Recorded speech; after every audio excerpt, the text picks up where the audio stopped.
16 अगस्त साल 2004। दोपहर के वक्त शहाबुद्दीन के आदमी दुकान पर पहुंचे, फिरौती मांगी। जब सतीश ने इनकार किया तो उसे पीटा गया, राजीव को मारा गया। उसी झगड़े के बीच सतीश ने दुकान से तेजाब की बोतल उठाई और गुंडों पर फेंक दी। तेजाब से कुछ झुलस गए, वहां से भाग निकले, लेकिन सीवान में कोई शहाबुद्दीन से भिड़े और जिंदा बचे, ऐसा कैसे हो सकता था? कुछ देर बाद वही लोग लौटे और इस बार हथियारों के साथ। तीनों भाइयों को जबरदस्ती उठाया और प्रतापपुर शहाबुद्दीन के गांव ले गए। वहां राजीव रोशन को बाकी दोनों से अलग कर दिया गया और गन्ने खेत में बांध दिया गया।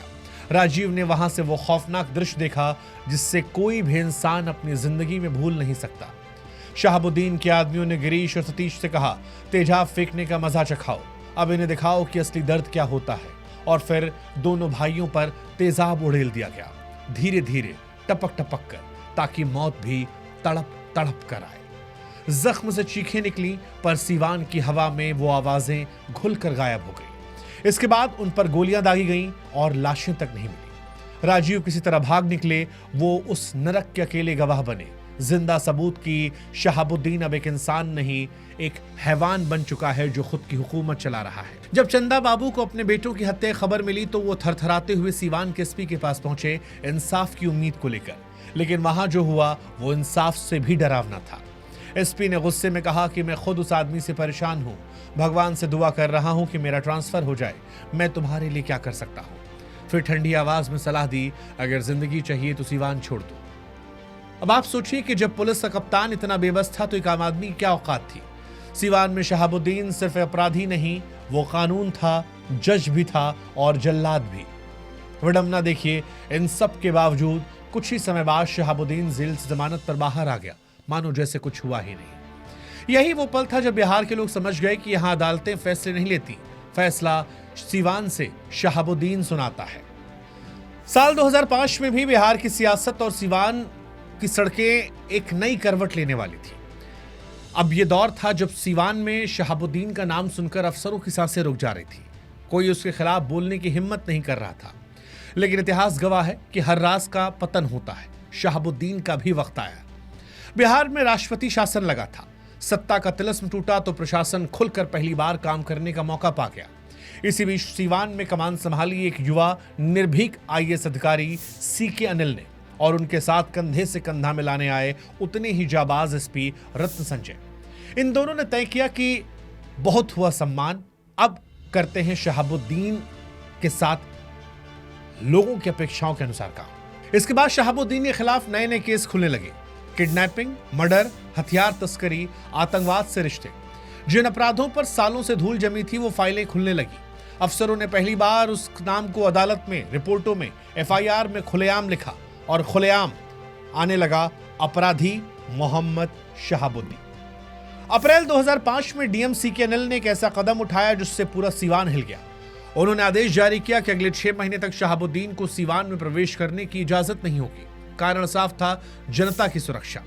यह आदेश मानो सीवान के साम्राज्य पर सीधा हमला था। साहेब भला कैसे बर्दाश्त करते, तमतमा कर कहा। जिलाधिकारी को लगता है कि वो राजा हैं, लेकिन जल्द ही उन्हें पता चल जाएगा कि ऐसे राजा ज्यादा दिन नहीं टिकते। यह बयान सिर्फ एक धमकी नहीं थी, बल्कि उस आदमी का अहंकार था जो खुद को कानून से ऊपर मान चुका था। लेकिन इस बार हालात अलग थे। राष्ट्रपति शासन था तो प्रशासन भी झुका नहीं। उसी महीने एसपी रत्न संजय की अगुवाई में शहाबुद्दीन के गढ़ प्रतापपुर में एक ऐतिहासिक छापा पड़ा। पुलिस ने उसके आलीशान घरों को चारों तरफ से घेर लिया। अंदर से जो कुछ मिला उसने देश को सन्न कर दिया। AK-47 rifle, laser guided gun, night vision device, hand grenade, कारतूस के ढेर। इनमें कई हथियार ऐसे थे जिनमें मेड इन पाकिस्तान की मुहर लगी थी। अब आप सोचिए, एक सांसद जिसके घर से पाकिस्तानी हथियार बरामद हुए थे, संसद में बैठने वाला आदमी अब देश की राष्ट्रीय सुरक्षा के लिए भी खतरा बन चुका था। उस दिन सीवान की हवा में पहली बार डर की जगह हैरत घुली थी। लोग फुसफुसा रहे थे, क्या वाकई में वक्त बदलने वाला है? इस छापे के बाद शहाबुद्दीन पर 8 गैर जमानती वारंट जारी हुए। लेकिन सीवान की पुलिस जानती थी कि उसे पकड़ना आसान नहीं है।